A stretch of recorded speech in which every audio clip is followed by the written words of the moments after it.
In this guide, I'm going to show you guys how do you redeem points for free on McDonald's. Let's get started. First, launch your McDonald's app. Make sure you have already logged into your account. Now head over to this page, rewards and deals. Here you will see the rewards that are available based on your current points balance. Browse to the available menu item and choose the reward you would like to redeem. If you are placing a mobile order, simply tap add to mobile order. The free reward will be added to your order and you can continue selecting any additional items for checking out.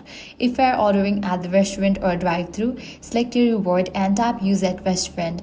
The app will generate a 4-digit code. Provide this code before placing your order or enter it at a self-service if one is available. If you're ordering Mac delivery through the McDonald's app, you can also add eligible rewards to your delivery order. However, rewards generally cannot be redeemed on delivery orders placed through third-party services such as DoorDash or Uber Eats. Keep in mind that you can typically redeem one reward per order, but you can still earn points on any additional eligible purchases you make in the same order.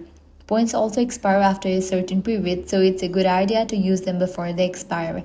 And that's it. That's how you can easily redeem your McDonald's rewards points for free food using McDonald's app. If this guide helped you out, do not forget to like, share, and subscribe.